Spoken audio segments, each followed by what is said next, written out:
do culto, o poder da ressurreição. Tentando aqui pensar numa trilogia, o poder do Evangelho, o poder do testemunho, o poder da ressurreição.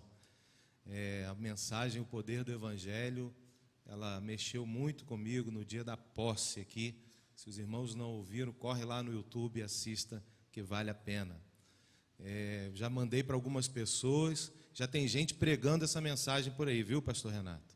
Estão pregando lá. Não sei se vai ficar daquele jeito, mas o texto, os princípios ali retirados são princípios eternos.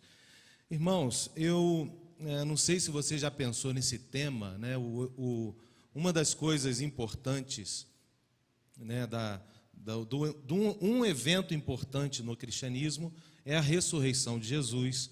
O nascimento de Jesus é um evento importante. A vida de Jesus, sua obra, aquilo que ele deixou aqui, que ele construiu, né, como a mensagem do Evangelho, o discipulado, a maneira de Jesus lidar com as questões desse mundo. Então, a sua obra, a sua morte e a sua ressurreição.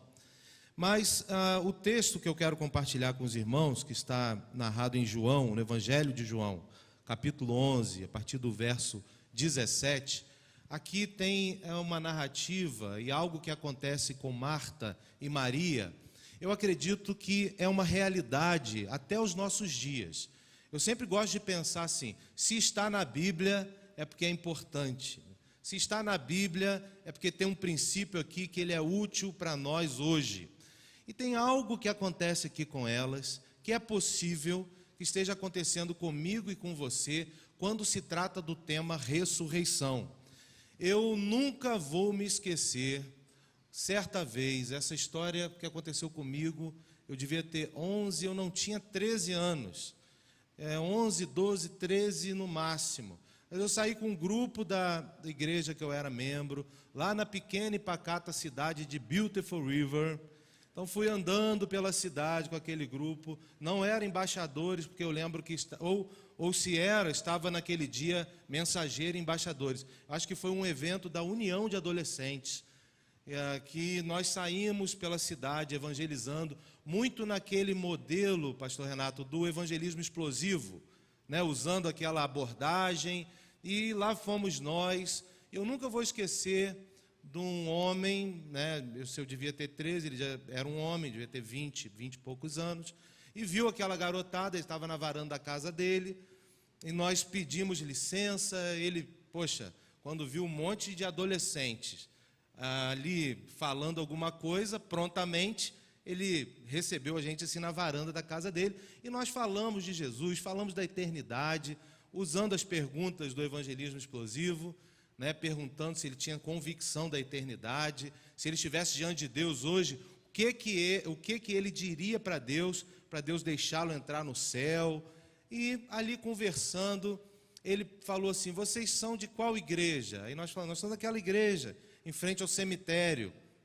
E ele disse assim para nós: olha, se o que vocês estão me falando a respeito da eternidade, da ressurreição de Jesus, da vida eterna, da salvação, se isso é verdade, por que toda a igreja lá de vocês lá não está contando isso para todo mundo e não está aqui com vocês? Nós éramos adolescentes, o nosso líder ali também, novo e maturo, né, a gente não sabia o que dizer para ele, porque não estava acontecendo da maneira como ele esperava que deveria estar acontecendo, se todos tivessem a convicção que aqueles jovens ali tinham. É óbvio que nem todo mundo tinha aquele tempo para estar ali fazendo, é óbvio que toda a igreja pode estar fazendo simultaneamente, mas às vezes não estão organizados naquele trabalho, né? Mas a gente, criança, não tinha as respostas, saímos dali um pouco frustrado, porque a gente não sabia o que falar, mas aquela pergunta, ela sempre ficou na minha mente: por que não está todo mundo contando isso? E é lógico, não tinha maturidade para entender isso, mas eu acho que algumas vezes, na nossa jornada no Evangelho, nós esquecemos do poder da ressurreição. Nós nos esquecemos que Jesus é a própria ressurreição e a vida. Eu acho que aquela história Você já deve ter ouvido contar, né? Se você pegar um sapo, jogar numa panela com água fervendo, ele bate ali e pula. Mas se você botar um fogo baixinho, eu nunca fiz essa experiência, né? Botar o fogo baixinho, botar ele ali dentro d'água, e o fogo morninho, ele vai se acomodando, e sem perceber, ele morre. Vai para o céu dos sapos, né? Né? Eu nunca fiz essa experiência, uma história que é contada para aplicar o perigo de nós, às vezes, nos acostumarmos com algo. E eu queria encorajar você a não se acostumar com o Evangelho. Os irmãos sabem que hoje as misericórdias de Deus se renovaram sobre toda a humanidade, sabem disso? Os irmãos também sabem, e Sofonias vai nos alertar, que a justiça de Deus também se renovou sobre toda a humanidade hoje, sabem disso? A gente gosta muito quando a misericórdia renova, né? Mas é a justiça. Mas fica tranquilo que não é a minha justiça, não é a justiça de uma doutrina, é a justiça de Deus. E o que precede a justiça de Deus é o amor. Então nós estamos em boas mãos, mas precisamos nos lembrar disso. Então, irmãos, com esse pano de fundo, pensando nisso, eu quero ler essa história lindíssima. Quero aqui aplicar as nossas vidas e pensando nesse tema. Diz assim o versículo 17 do capítulo 11 de João. Ao chegar, Jesus verificou que Lázaro já estava no sepulcro havia 4 dias. Betânia distava cerca de 3 quilômetros de Jerusalém, e muitos judeus tinham ido visitar Marta e Maria para confortá-las pela perda do irmão. Quando Marta ouviu que Jesus estava chegando, foi encontrá-lo, mas Marta ficou em casa. Maria ficou em casa. Disse Marta a Jesus: Senhor, se estivesses aqui, meu irmão não teria morrido. Mas sei que, mesmo agora, Deus te dará tudo o que pedires. Disse-lhe Jesus: o seu irmão vai ressuscitar. Marta respondeu: eu sei que ele vai ressuscitar na ressurreição no último dia. Disse-lhe Jesus, aí eu quero que vamos ler juntos o texto. Disse-lhe Jesus: aquele, ainda que morra, e quem vive e crê em mim, não morrerá eternamente. Você crê nisso? Ela respondeu: sim, Senhor, eu tenho crido que tu és o Cristo, o Filho do Deus que devia vir ao mundo. Aí vamos para o verso 38, para a gente concluir aqui a nossa história.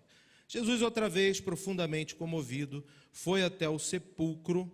Era uma gruta com uma pedra colocada à entrada. Tirem a pedra, disse ele.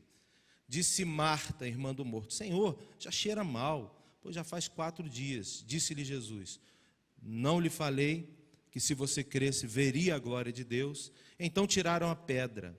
Jesus olhou para cima e disse: Pai, eu te agradeço porque me ouviste. Eu sei que sempre me ouves, mas disse isso por causa do povo que está aqui, para que creia que tu me enviaste. Depois de dizer isso, Jesus bradou em alta voz: Lázaro, venha para fora.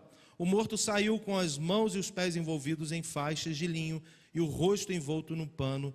Disse-lhe Jesus: tirem as faixas dele e deixem-no ir. Que Deus abençoe sua palavra lida. Amém, irmãos? Queridos, uma história belíssima sobre um evento fantástico, a ressurreição de Lázaro. Lázaro faz parte das pessoas que experimentou a ressurreição dentre os mortos. Lázaro não está vivo até hoje. Lázaro, mesmo experimentando a ressurreição, ele morreu.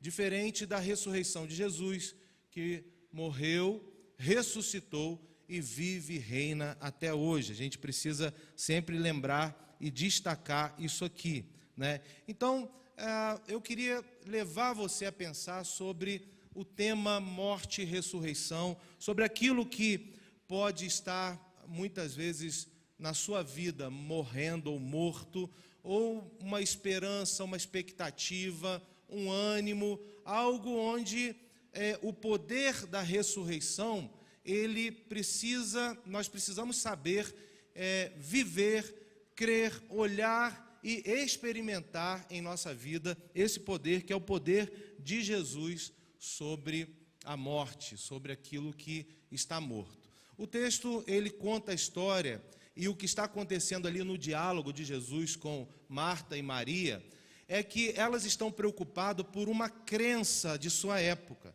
Então, a crença de sua época dizia que até o terceiro dia de alguém morto, o espírito pairava sobre aquele corpo, e aí havia-se alguma expectativa ainda, alguma esperança de que algo pudesse ser feito.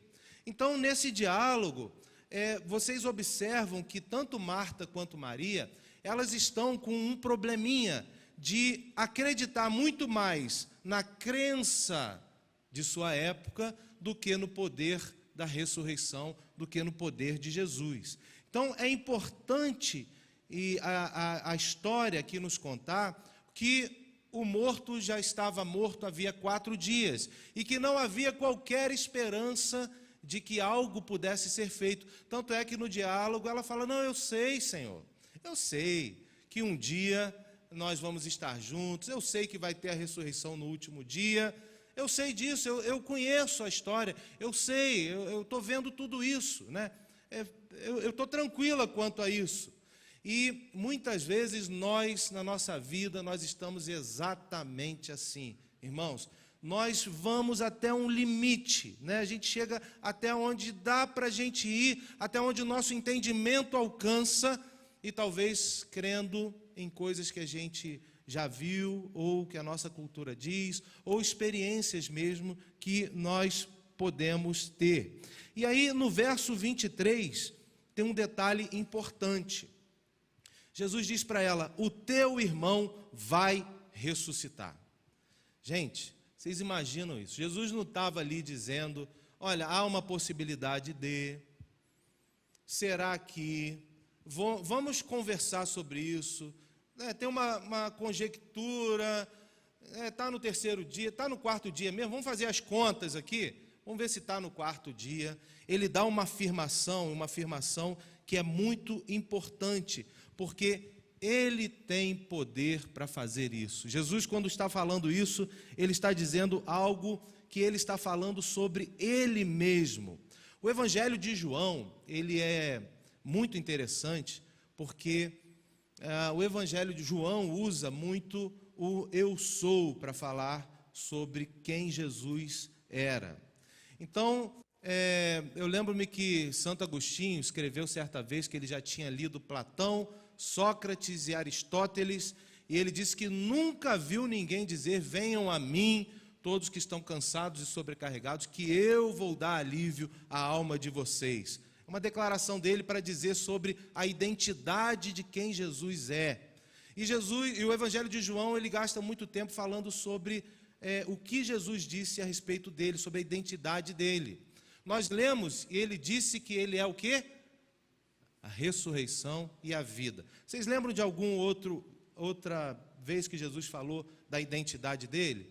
Ele disse: eu sou, mais o quê? Me ajudem aí. A fonte da vida. Que mais? Eu sou a porta, eu sou o bom pastor, eu sou caminho, eu sou videira verdadeira, né? Eu sou verdade. Olha a identidade de Jesus. Eu lembro-me, foi bom falar em verdade, uma vez, assim, conversando com algumas pessoas da família, querendo a verdade, eu falei: mas a verdade para mim é uma pessoa, é Jesus, é a identidade dele, não é um fato, é Jesus, é o próprio Jesus. Então, ele vai falando aqui, e ele gasta um tempo dizendo, e ele vai, pergunta, e ele diz, e ele se apresenta: eu sou a ressurreição e a vida. E aí vem uma pergunta, irmãos, eu quero fazer essa pergunta para você. Ele pergunta: você crê nisso? Você crê nisso? Que Jesus é ressurreição e vida? Você crê nisso? Ou você também está achando que, olha, no quarto dia, o corpo já cheira mal, e o espírito não gosta de um cheiro mal, e ele vai embora? Né? Não sei. você crê, ou você vai até um ponto, né, onde você chega ali e pensa com a sua capacidade de pensar até onde dá para ir, e tudo que você consegue chegar é a conclusão de que vai até ali, mas não dá mais, não tem como ir mais do que isso. Mas Jesus coloca e diz que o poder da ressurreição é Ele mesmo, é Ele quem faz. Queridos, olha, eu tive tantos relatos aqui de experiências, de irmãos aqui, desde quando foi lançada a campanha Evangelização entre Amigos, de pessoas que experimentaram o poder da ressurreição no seu ânimo para falar do amor de Jesus, e experimentaram situações.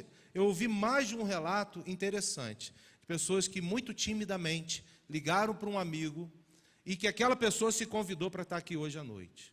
A gente não sabe se vai estar, mas porque oraram, porque confiaram em Deus, porque creram, porque tem algo importante em crer. E quando a gente crê, nós não ficamos ansiosos. Quando a fé, irmãos, ela não é para nos trazer desassossego. A fé é certeza e convicção. Você já viu alguém com certeza e com convicção perturbado no seu espírito? Sim ou não? Eu nunca vi. Quando ficamos perturbados, ansiosos, quando ficamos controladores, é porque falta crer, falta descansar, falta saber que o que fazemos, a gente vai até um limite, mas poder para ressuscitar, só um tem. Poder para convencer do pecado, da justiça e do juízo, só um tem. Poder para fazer alguém chegar à conclusão de que eu não me basto, eu não sou suficiente em mim mesmo, eu não tenho como me salvar. O que eu posso fazer? Me render, me entregar, descansar, confiar, crer.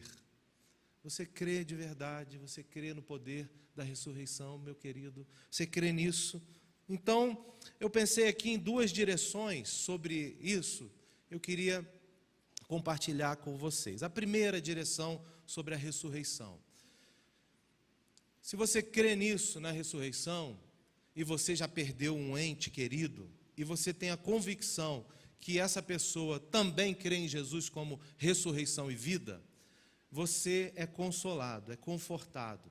Você sabe que um dia você também vai morrer e você vai estar em algum local que é o céu, que é a morada celestial, e você também vai desfrutar do gozo celestial. E você tem isso no seu coração, na sua certeza. Como na minha história e jornada de 17 anos de ministério, já fiz sepultamentos, e é diferente quando você vai e faz um sepultamento de alguém que é um crente em Jesus e alguém que não tem essa certeza. Irmãos, é desesperador você ver aquelas pessoas olhando desesperadas, cheia de crendices, cheia de manias, e quando você vai ali que morreu um servo do Senhor, a gente chora, a gente fica triste, a gente tem saudade, mas nós temos o conforto e o consolo do Senhor. É assim ou não é? Então nós temos essa convicção, quem crê nisso, sabe disso, sabe que a nossa vida não são só aqui 80, temos a irmã aqui de 91 anos hoje. Tem alguém mais velho que 91 aqui hoje, gente? Tem alguém de 100 anos aqui hoje? Tem? Tem não. Então temos de 91. Então a vida não são só 80, 90, 100, 110, quem tiver muito. A vida, nós entendemos ela como algo muito maior do que isso, né? Nós cremos na eternidade. Eu ouvi no PG de segunda-feira um relato sobre o que é a eternidade, que eu não havia pensado, não sei de quem é o autor, vou repetir aqui a história, mas alguém para tentar fazer a nossa mente, porque a nossa mente é limitada, a gente vai pensar em eternidade e não consegue muito. E aí o Júnior contou uma história sobre a eternidade que também eu guardo para contá-la. Ele disse que alguém disse que a eternidade é como se você pegasse uma pirâmide de diamantes. Diamante por ser muito duro, né? Algo difícil dele se dissolver. E a cada 100 anos, um passarinho vai até aquela pirâmide e afia o seu biquinho ali naquela pirâmide, a cada 100 anos. Aí ele disse, eternidade é quando aquela pirâmide de diamantes não existir mais, ela cair, né? De tanto passarinho afiar o biquinho a cada 100 anos, aquela pirâmide de diamantes não existir mais. Então, queridos, nós precisamos fixar os olhos, ouçam isso, irmãos, você que crê, naquilo que não vemos, porque aquilo que vemos é transitório, é passageiro, e nós precisamos olhar para além desse breve momento. A minha mãe, quando descobriu que estava com um câncer muito violento, ela estava com 59 anos, e eu nunca vou esquecer, ela estava deitadinha na nossa casa, na Marquês de Abrantes, lá no Flamengo, sem poder andar, já porque o câncer dela, um mieloma muito silencioso, mesmo fazendo todos 6 meses de exame, gente, não descobriu. Quando descobriu, já estava muito avançado, metástase para todo lado, e ela não podia nem andar, não podia nem pegar o netinho, Theo era bebê, e naquele momento ela disse, meu filho, a vida é rápida, eu estou aqui com 59 anos, foi ontem que vocês estavam todos em volta de mim, e hoje vocês já estão aí, homem feito, eu já tenho um neto, não jogue sua vida fora, meu filho, confie no Senhor.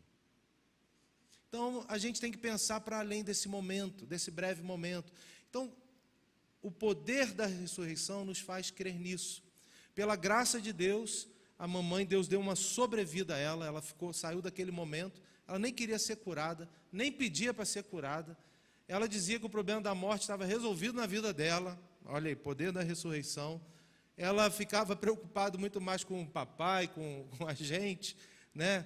Queria ver o netinho crescer, mamãe foi morrer com 64 anos. Né? E aí foi quando veio e ela foi, né, para o gozo celestial. Então, nós temos essa primeira direção. A segunda direção, eu queria chamar sua atenção, é para que você pensasse se muitas vezes na sua vida você não está com algo na sua vida que precisa do poder da ressurreição. Você está sem esperança, por exemplo. Você está sem conseguir olhar para essa vida, faltando a esperança, está morta em você, você não consegue mais olhar para essa vida além desse momento. Tudo o que você quer é trabalhar, ter bons relacionamentos, ganhar dinheiro, muito dinheiro, e não tem problema nenhum com isso, isso faz parte da vida, ter as suas realizações aqui, mas está faltando em você essa perspectiva para além do aqui e agora. E eu queria chamar sua atenção para esse segundo momento, porque foi isso que aconteceu com Maria e Marta, como eu disse na minha introdução. Maria e Marta, no pensamento delas, elas já tinham visto Jesus fazer muitos milagres. Elas já tinham percebido, estado perto, e sabiam que Jesus tinha poder para fazer milagres. Mas observe que tinha algo na amplitude de Jesus que elas não conheciam. E qual era esse algo que elas precisavam conhecer? A ressurreição. É isso, não é, que o texto está nos contando, gente? E é isso, não é, que acontece com a gente? Às vezes nós mesmos aqui morto dentro da gente, com os nossos sepulcros, as coisas que nós vamos colocando nos nossos porões, aquilo vai morrendo e cadê o ânimo? E cadê a esperança? E cadê a perspectiva? E cadê o amor? E a gente vai, às vezes, se arrastando na vida, esquecendo dessa perspectiva. Eu creio em Jesus, sou um crente. Mas, um dia, quem sabe, né? Lá na ressurreição dos mortos, aí eu vou experimentar isso. Irmão, queria chamar sua atenção para isso. E queria que você olhasse para isso e, continuando a história, a ação de Jesus aqui, ele vai em direção aonde está o corpo, né? Ele caminha até lá, ele pergunta onde está, e chegando lá, ele ora a Deus diante daquela multidão que foi ver o que estava acontecendo, ou o que iria acontecer, ou qual possibilidade de acontecer. E alguns teólogos dizem que nesse momento Jesus diz Lázaro e grita em alta voz: sai desse túmulo, porque se ele não tivesse dito o nome de Lázaro, haveria naquele local muitas ressurreições, porque ele é a ressurreição e a vida. Então naquele momento, quando ele diz Lázaro, sai daí e vem para cá, ele estava direcionando a quem ele queria que ressuscitasse. E eu fiquei pensando, enquanto estava lendo aqui, e olhando, e pensando, poxa, eu gostaria tanto de poder chegar e ouvir de Jesus: Tiago, sai desse lugar, levanta, eu sou a ressurreição e a vida. Como você também pode pensar, e talvez no seu nome, Tiago, Pedro, João, Maria, Marta, Ana Flávia, Tel, sai desse lugar, levanta, ressuscita, que o Senhor possa, com o poder dEle, trazer e renovar em você aquilo que o Evangelho tem de lindo, que é crer no extraordinário daquilo que Deus pode fazer. Irmãos, a gente vê a cura de uma doença física, é lindo, é maravilhoso, sim ou não? É lindo, no culto no lar, na quinta-feira, estive aqui visitando o pastor Sérgio, fizemos ali um culto na quinta-feira. E naquele momento o Zé Alexandre chegou para mim e disse assim: entrou uma moça que havia sido atropelada aqui, e houve uma emoção, todo mundo, porque foi um milagre que aquela moça está viva. Tamanha a violência, a brutalidade do impacto do atropelamento nela. Silvia é o nome dela? Adriana. E aí o Alexandre disse: esse foi o primeiro milagre que eu vi. Aí eu disse para ele: foi o segundo. Ele: como assim? Disse: o primeiro foi você quando se rendeu a Jesus. Aí ele: é verdade. E às vezes a gente fica pensando, e às vezes olhando, e nós, como eu disse, nos acostumamos. E há um perigo nisso, em nos acostumarmos com a coisa melhor que pode acontecer na vida. Vocês viram aqui a história que o pastor Renato contou, pessoas que foram tementes, se renderam a Deus, pessoas que passam a viver a vida do seu próprio jeito. E o poder da ressurreição, ele está aqui e para nós disponíveis, porque Jesus mostra a sua autoridade quando ele diz: Lázaro, venha para fora. Lázaro, é você. Lázaro, saia desse túmulo. Lázaro, venha ter vida. Lázaro, sai desse lugar de podridão. Saia desse lugar onde está fedendo. Saia desse lugar que você não tem como fazer nada. Saia desse túmulo e venha para fora. E é interessante nessa história, interessantíssimo, o fato de que Lázaro, ele, quando é ressurreto dentre os mortos, ele sai, e o texto diz que ele está com as suas amarras. E aí, olha que interessante, faixas, E aí Jesus faz o quê? Pede o quê? Pede para que as pessoas tirem, desenrolem, para que ele possa ir. Eu fiquei pensando, irmãos, e olhando isso aqui, e olhando a nossa realidade hoje, já vivendo como igreja.